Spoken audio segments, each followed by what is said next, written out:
My name's Matt Young, and I play in the band King Parrot, do the vocals, and yeah, that's me. Wicked. Thanks so much. After smashing out a 33-date tour across Europe and the UK with Pantera and Power Trip, how did that experience shape and or energize the band coming into the new record?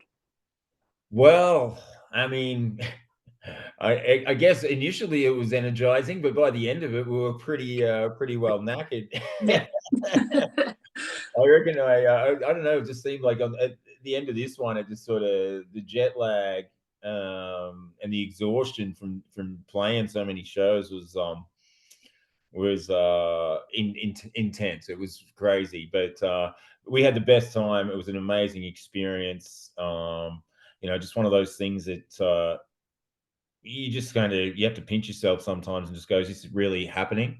Yeah. So it was crazy. It was so awesome, and yeah, it's sort of we've had a month or so off now, and just getting back into doing some Aussie shows, and yeah, the record's out in a week or so, a little bit over a week. So yeah, it's exciting time for the band. Yeah, definitely crazy. Hey, do you remember your like the first King Parrot show and like to see where you guys are now, is it crazy for you? Yeah, like I think we've done things that we never even would have pictured. Yeah. We've done things that we never would have even thought were possible, and that's been just such a crazy experience. Even in the first few years, we did things that we'd never even thought were possible, and it just seems to keep rolling on. Yeah. And one of the things I'm most kind of proud of is we've been sort of really uncompromising with the music, and we've stayed very true to our roots, and stayed like I think our new record's easily the most extreme thing we've done. So it's great in the sense that we can you know just say that we've done that. We've stuck true to our roots and gotten heavier, really. Yeah, well, and it's definitely paid off. Was there a moment in your career with the band that you're like, "Holy shit, we've made it"? Well, I mean, it's like I don't know. Define made it, I don't know what it is. I don't know what that means really, but what I mean, I'm just grateful for the fact that we get to do this and we get to do it regularly, and that people care and people seem to enjoy the shows, and the new record and all the singles and videos stuff that we've released so far has been really well received, and I just got the routing for we've got this massive North American tour coming up at the end of July, and I just got the final routing for it, or close to the final routing, and there's like 50 shows, Oh, and I'm like, holy shit. goodness. What do you guys do like for your downtime to fully like unwind in between shows? Do you get to do that or Like while we're on tour or when we get home from tour? yeah, when you're on tour, do you have downtime at all? Well, it's not looking like we're going to have much downtime on this next one. Yeah, crap. Yeah, it's like I think there's one day. It looks like there's one day off. We might be able to sneak a couple. What? We might be able to sneak off like another day or two off here or there, but um, at this point in time, it's looking like we are playing pretty much every day. But like if we're near something, like we've seen cool stuff, like when we've toured in North America, we've been a Niagara Falls a whole bunch of times, and done stuff like that. We've been to the Grand Canyon. We've seen so much stuff over the years, but I think generally when we get a day off, we just like to maybe try and like invest in a nice hotel with nice comfortable beds and a pool or a spa or a gym or something like that, so we can just sort of just chill out mostly, and have some good food. That's the most important thing. A good night's sleep's always Yeah. probably the most important thing. Yeah, 100%. It's good that you do seek that out when you can get it and use it. You deserve it. Totally, right? Totally. Yeah, yeah. Yeah, it can be few and far between, but now we try and tour in vehicles like that we can sleep in with Yeah. bunks and stuff. So You know, that's helpful. You kind of get, it's sort of a little annoying at the start to get used to trying to sleep in that kind of thing because you're bouncing down the highway. But Yeah. once you get, after a few nights, you get used to it. You know. Used to it. Yeah, yeah, awesome. And can you talk us through the emotions behind the recent track, "Get What You're Given," and what it was like to record it? Yeah, so that song's like, you know, it's a bit of a tribute to friends that have passed, and one friend of ours, in particular, Boyd Sinnott, who was our, you know, he's like the sixth member of the band. You know, he did a lot of our artwork. He did a lot of our designs for our album covers. He did like two of the album covers, and he did the two EPs that we've released, and he's in our music videos. He's a collaborator on the music videos. He's always helping out, and you know, he tragically passed a couple years ago now, and you know, like I wouldn't say like any of our songs are about any, like, it's hard to sort of go, oh, our songs are just particularly about one thing. You know, there's always different there's always different things that sort of get put into the lyrics, or different circumstances, or things like that I'll insert into lyrics. So it sort of doesn't make them about one certain thing. But yeah, that song is definitely about grief and the grieving process, um, and just trying to work through that sort of stuff. I mean, I don't really writing songs and performing them live is a great way to process that stuff from my perspective, and it's like almost a therapeutic thing for me, getting on stage screaming my ass off and singing these songs. And one of the funny things, like, is even singing songs that we wrote like 7, 8, 9, 10 years ago, whatever it is, and they kind of sometimes they seem to take on their another meaning or a different Another. meaning. And you know, there's definitely a few songs that we've done in the past that I kind of like, I'm like, wow, like that song means something completely different to me now than when I wrote it. And even the lyrics mean something different. So yeah, it's kind of interesting to see how things change over the years. Yeah, that's crazy. I never really thought about it that way, and it must be so true as an artist, a songwriter. You know, you're writing something, a song in a frame of mind at the time, and then when you go to revisit them, as you said, they can have completely different meanings for you at that time.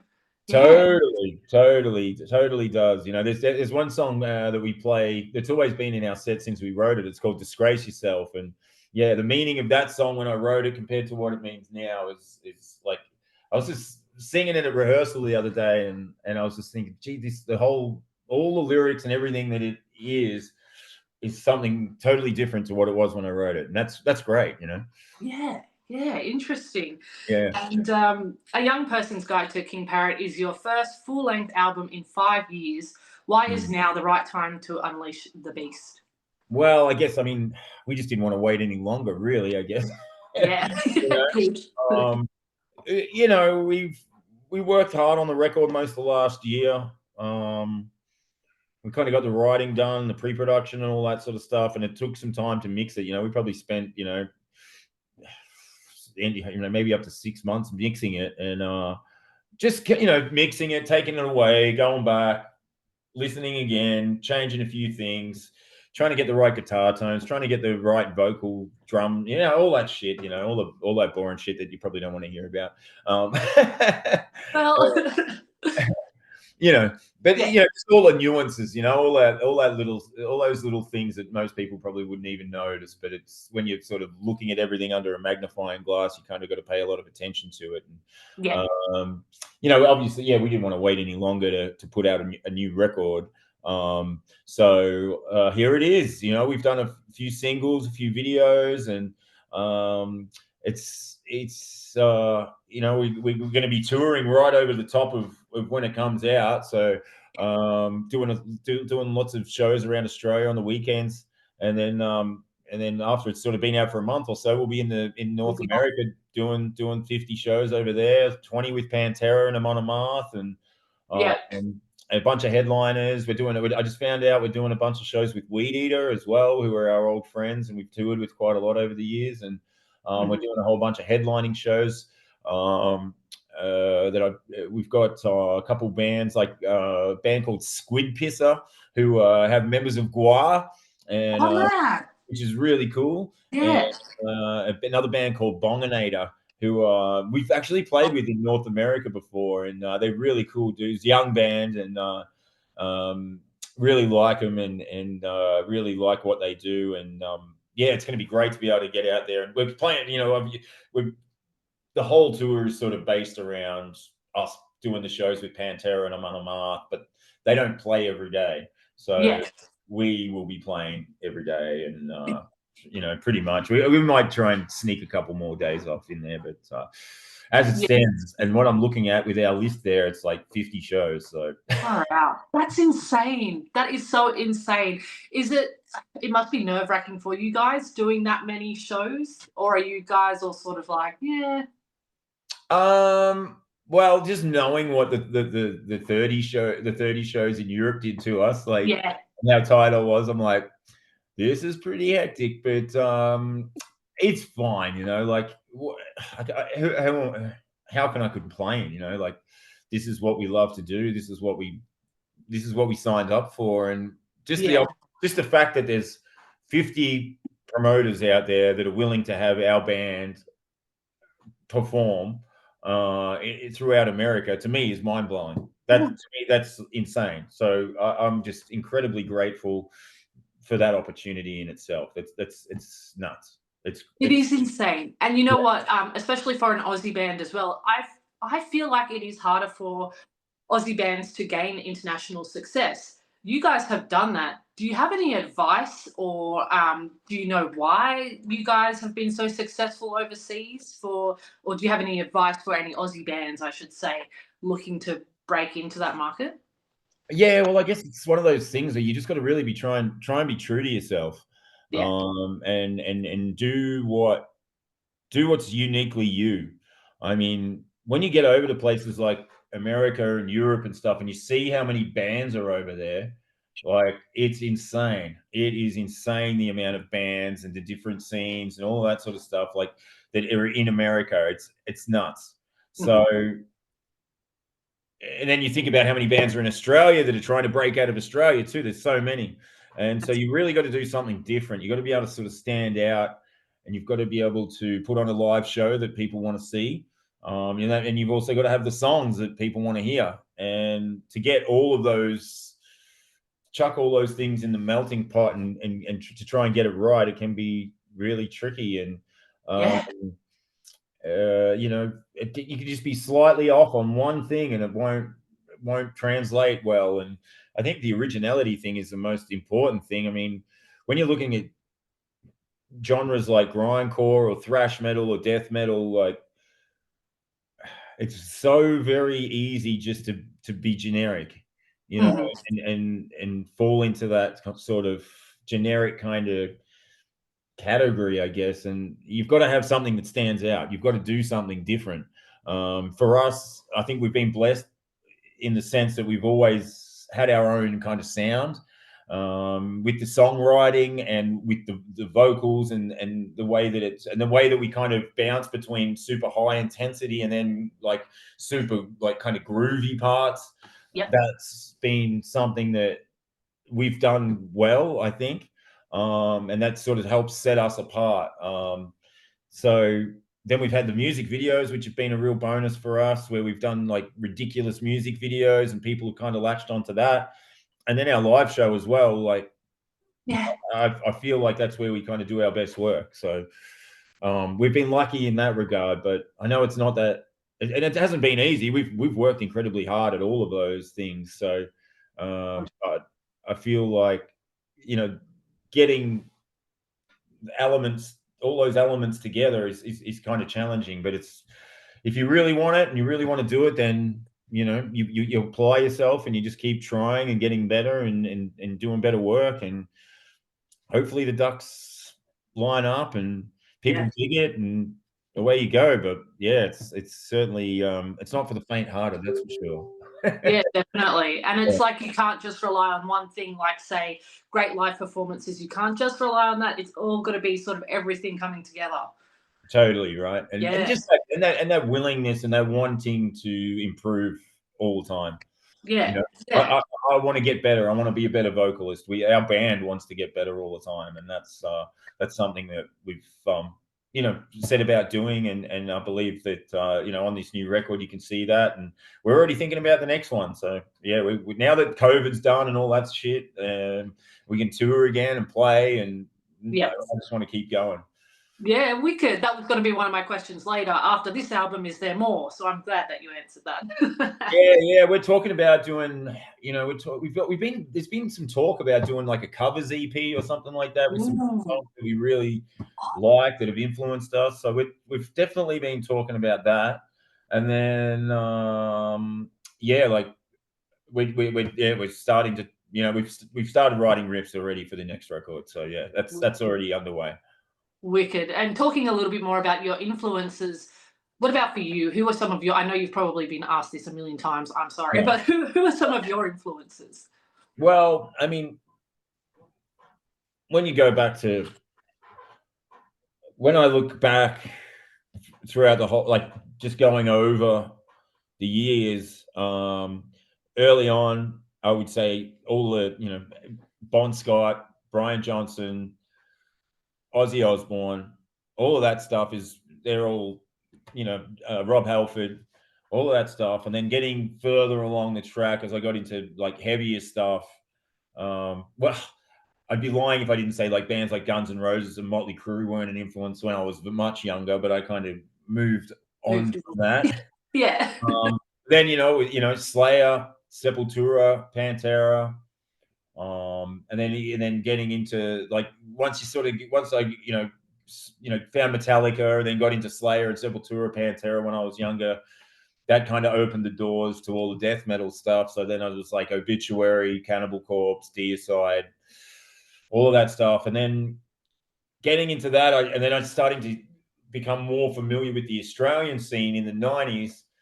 It was bands like Damage, Bean Flipper, Sadistic Execution, Bloodduster, Abremelin, Alchemist, all those Christbait, bands like that had a big influence on me as I was sort of started playing in bands and getting down to Melbourne and doing all that stuff. I was heavily influenced by the Australian scene. Dreadnought were a big influence on me early days as well, and I mean now the old bass player from Dreadnought, Squiz, is the guitarist in King Parrot, so that's cool. But I mean, I'm into everything from like hardcore punk stuff, punk rock, black metal, death metal, grindcore, obviously.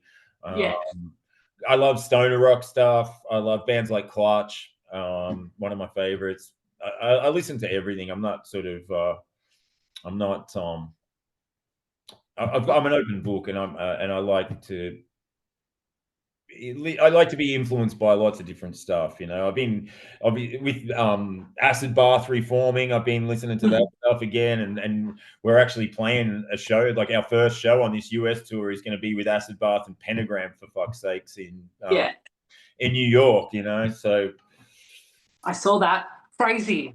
I know, it's insane. I was just sort of looking at the dates and thinking, oh, when we're on tour with Pantera over there, maybe I'll be able to see Acid Bath. Yeah. And then I saw that show that they had in New York, and it only had one support on it. So I asked the question with our booking agent, and next thing I know, we were on the show. So I'm like, wow, So wicked. That's amazing. And isn't it funny, just going back to your point about like the music you grew up on was pretty heavily American influence, or influence from the UK as well. I had this growing up. I don't know if you did, but I started out listening to all the bigger metal bands that everyone knows, and then I started discovering the Australian metal bands, and I was like, holy shit, we've got some good bands here. Like, yeah, totally. Yeah, I became immersed in that when I was probably about 14 or 15 years old. I started, this is a long time ago. I was writing letters to bands, like I was, in snail mail kind of tape trading and doing all that stuff, getting cassettes and T-shirts and all of that sort of stuff. Just taking a risk on bands, like getting mail order catalogs and fanzines and things like that, where they would put addresses or PO boxes in there, and I would write letters to bands. I've still got like a folder somewhere with all the letters that I used to write to all band members and stuff. So That's awesome. Yeah. I was very committed to it all when I was younger, for sure. Yeah, definitely. Mm. And you've got a mix of intimate Aussie venues and massive international stages coming up. Do you prefer one over the other? Well, yeah. I mean, it's two separate. I like both. I don't prefer one over the other. I like the experience of being able to do both. Sometimes I guess when you're playing those bigger places, you kind of get into this sort of groove with it, I guess, and it's very comfortable. Yeah. You've got so much room to move, and you've got, you can hear everything really well. You're using these amazing PA systems, state of the art gear, and all that. And then the next night you're in a dive bar to 100 or 200 people, and the PA's clapped out. You can't hear yourself. Yeah. So I mean, much of a much. I mean, it's fine. It's just what you do. Like we're an underground metal band that gets cool opportunities to do this bigger stuff as well sometimes, and we just take that in our stride and feel grateful that we get to do it, and then we get back to doing the clubs and stuff as well, and I mean, we're like 10 15 almost 15 years into the band, and it feels like it's going better than ever, so that's great. Yeah, definitely. And with the bigger venues, do you ever get freaked out a bit by how many eyes are on you, or that doesn't phase you at all? Well, no, I think not really. I mean, when we first started, we got the opportunity to do a few really big shows early on. Yeah. We did. I remember we played at Hammersonic in Jakarta, and there was a lot of people at that. There must have been, I don't know, maybe 10, 15, 20,000. I don't know how many people. It was hard to tell, but it was a lot of people. Then we did Soundwave. I remember we got a gig. We played at Soundwave. I can't remember. Maybe 2014. Yeah. And we got put in front of like some band cancelled, and we just kind of got asked to fill in and play this slot, and they gave it to us, and I think we played like after Gojira and like maybe before Mastodon or something like that, and there was so many people there. It was, it was like well, and it was just one of those things. I think one of the bands pulled out, and they just said, "Hey, King Parrot played there," and we were like, "Yeah, we'll be there." Yeah. No time to be nervous. You just got into it, and yeah, it was insane. It was great. That's so crazy. Yeah. And but yeah, like to answer your question anyway, like we've been doing that stuff for a long time, and we've had the opportunity to play some big shows. We've done Soundwave, we've done Download, we've done like lots of different festivals, Not Fest, and then we've played lots of stadium shows. We've been supporting Pantera since 2023, so we've done a bunch of shows with them over there, and we've done a bunch of shows with them here and in Europe, and now we're going back to do more in the States. So those shows are typically between 10 and 15,000 people, so it's fine. I'm okay with it now. Good. Yeah. Sorry, can you tell me what the time is? I don't know if I've gone past 7:23. Okay, sweet. I've just got a couple more, and then I'll. That's easy. It's no problem. Okay, cool. For someone picking up a young person's guide to King Parrot as their first introduction to you guys, what message or experience do you hope they walk away with? Well, it's kind of hard to say when you play this kind of music. I mean, I think, well, the artwork itself is kind of ridiculous for the kind of music that it is. So, that was an intentional kind of pun, in a way. But I think when you put the album on itself, it rips straight in. It goes straight to the jugular, and I hope people can hear the effort and time that was spent into crafting the songs and to making a really sick well produced extreme metal record. You know, and there's a lot of different feelings and emotion in it, but which is, you know, to the untrained ear, it might just sound like noise, but I think to people that are into extreme metal, they'll be able to listen to it and hear lots of different influences, lots of different sounds, but something that comes together and is uniquely what King Parrot is. You know, there's elements of, you know, power violence and hardcore punk stuff in there. There's rock and roll stuff in there. There's some cool like solos and stuff on this record that we haven't really done lots of in the past. And then there's just some really good songwriting. You know, I think from my perspective, I'm proud of it. Yeah. Yeah, I've been lucky enough to listen to it already. Yeah. And what you said, like, I totally agree. Like, on face value, with the music that you guys make, it could be interpreted as like, oh yeah, it's just noise, but it's not. And especially with this album, you can hear the different influences in there. And then if you get into the songwriting, like you said, the lyrics, like, it's really textural. It's very deep. Oh, I appreciate you saying that. Thank you. Yeah. No, it's great. And I think as well, it does really build from your previous albums as well. Like you said, there's not one previous album of yours that I could really be like, yeah, it sounds exactly like this album. It's its own. Yeah. And I think, and that's like I said before, you know, we've been we've kind of got our sound. You know, we sound like King Parrot. Like you listen to it and you go, that's King Parrot. Like, you know, we kind of sound like that. So you wouldn't really mistake us for any other band. And I think that's a great thing for us, because then we can journey out into other areas and pull that stuff in and make it ours. So I think that's something that we're really grateful for. Yeah, definitely. You've refined your sound, and you, as you just said, you sound like King Parrot now, and it's yeah. And what's the coolest or strangest fan interaction you've had? Is there any weird things that you've been given? Oh yeah. I can imagine. Oh yeah, far out. The strangest. Let me think. Well, there's been a couple of incidences where we've had. I remember we played at this like outdoor show. It was like a mini fest kind of thing up in Kelowna in Canada. Uh-huh. And I think there was lots of people doing acid or something like that there for sure. And this woman just came up on stage and she just took all her clothes off and she was naked. Oh. And it was like, I was kind of taken back. I wasn't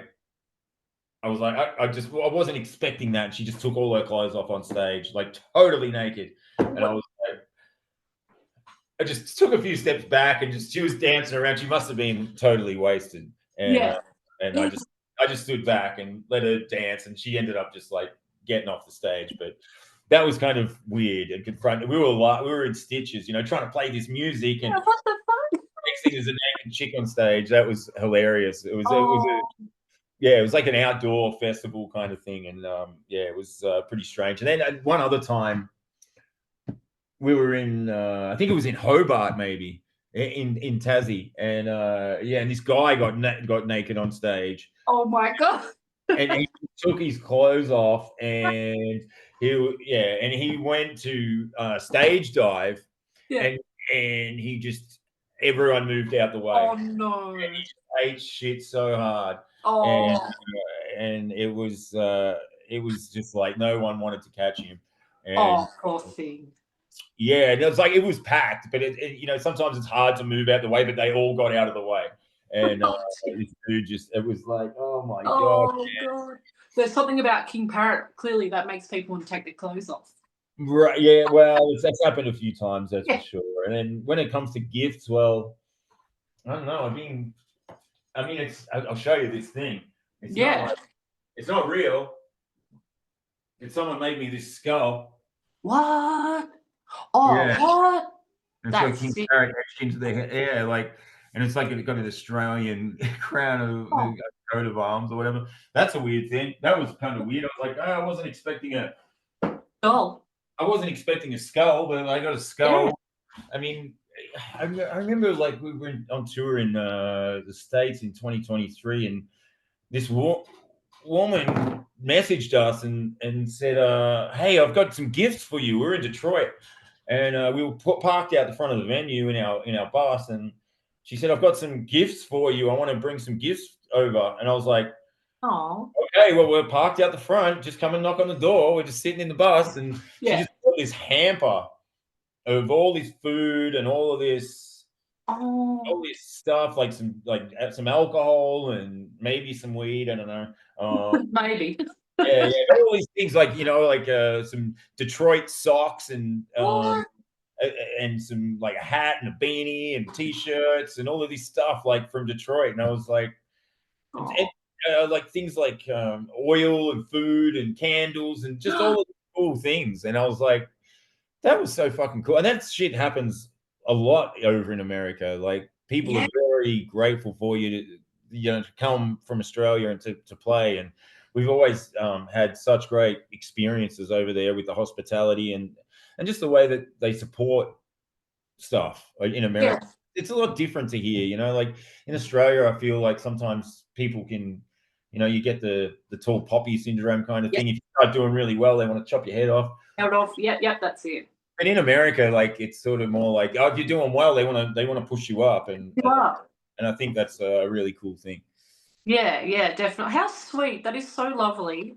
But Yeah, at the same time, are you like, oh, don't buy us? Like, do you feel a bit, I don't know. I don't know. Do you feel a bit funny receiving a lot of gifts, or is it just whatever? no, it's totally cool. I mean, Yeah. it's not the glitz and glamour that people think it is when you go out on tour. So when people do nice things for you, I'm full of gratitude, and I really love that stuff. It sort of makes you feel good when you're kind of missing home or whatever, and you're homesick and stuff. So when nice people want to do things for you, it's really cool. How thoughtful. Okay, last question. You're stuck on a tour bus for days with one snack, one movie, and one album. What are your survival picks? Okay, so one snack, Hmm. one movie, and one album. All right, well, let me think about that for 2 seconds. Um, one snack. One snack. My Are you a lord. snack man? I'm not much of a snacker, really. I've tried to stop the snacks over the Yeah. last little bit, because when I start snacking, well, I mean, in the past, it definitely would have been Reese's peanut butter cups. It's definitely in America. Those little bastards get me every time. Yeah. Um, One movie. Well, I've always loved Reservoir Dogs, so maybe I'll go with Reservoir Dogs. Hmm. Great film. It's always ridiculous. No matter how long it's been between watches of it, I always enjoy that movie. And Yeah. um, one album, well, I'm gonna go with Powerade, AC/DC. Yeah. Yeah. Fucking classic. Absolute classic. Yeah, it's my favorite AC/DC record. Oh, fucking wicked choices, man. It was so nice to meet you, Youngie. Thank you so much for your time today. We're loving the new album. Best of Thank, luck on tour. thank you so much, Angela. I appreciate your time, and thank you so much for doing the interview. Thank you.